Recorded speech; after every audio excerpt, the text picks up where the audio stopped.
सुनसान सड्डी डीडीएचक पर चुड़ैल यह कहानी रवि की है, जो एक बार अपने कुछ दोस्तों के साथ घूमने जाता है, पर वे एक गलत रास्ते से अपनी यात्रा शुरू कर देते हैं। तब उनका सामना एक भयानक चुड़ैल से होता है। मेरा नाम रवि है। मैं एक बार अपने कुछ दोस्तों के साथ किसी जगह घूमने गया था। हम कुल 4 मित्र घूमने गए थे। दिन भर हमने खूब मौज मस्ती की और हमें वापस घर लौटते वक्त काफ़ी रात हो गई थी।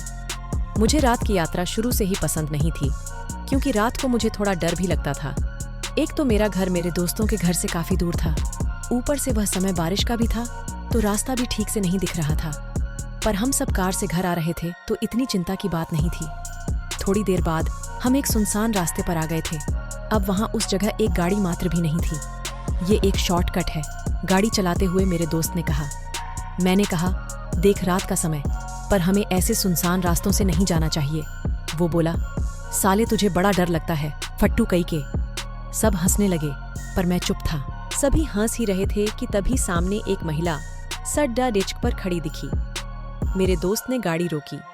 हम सब देखने लगे कि इतनी रात को यह महिला इस रास्ते पर क्या कर रही है। मेरे दोस्त ने कहा कि चलो, शायद इसे हमारी मदद की जरूरत हो।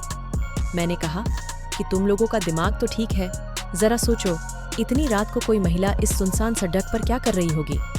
मुझे तो कुछ गड़बड़ लगती है। कहीं चोरों का कोई गिरोह तो नहीं, जो रात में इस तरह से कहानी रच के लोगों को लूटते हैं और बाद में शायद उन्हें मार भी दे। अरे चलो, चल के पूछते हैं, आखिर शायद कोई आसपास के गांव की होगी। मेरे एक दोस्त ने कहा। मुझे उन चुतियों पर इतना गुस्सा आया कि सबको मैं स्वयं ही मार दूं। खुद तो मरेंगे साले, मुझे भी मरवा देंगे। मेरे दोस्त ने उस महिला के पास गाड़ी रोककर पूछा कि कुछ मदद चाहिए क्या माँ जी।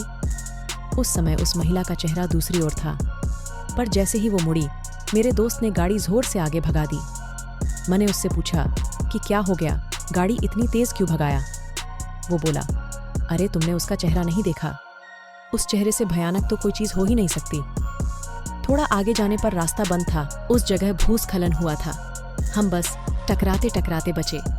मैंने उससे कहा कि देख क्या रहा है, जल्दी गाड़ी मोड़ और चल मुख्य सड्डे चक पर। वो बोला, अरे पर वहां तो वो महिला है ना।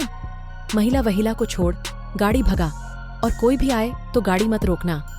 उसने गाड़ी वापस मुख्य सड्डे चक की तरफ बढ़ा दी। हम उसी रास्ते पर आने वाले थे, पर वहां वो महिला नहीं थी। हम थोड़ी आगे गए ही थे कि हमारी गाड़ी के ऊपर कोई चीज तेजी से गिरी। वो चीज एक लकड़ी का बड़ा सा लट्ठा था। मैंने कहा कि गाड़ी तेजी से भगा। तभी हमारे सामने वो महिला खड़ी थी। अब वो हमारी ही तरफ देख रही थी।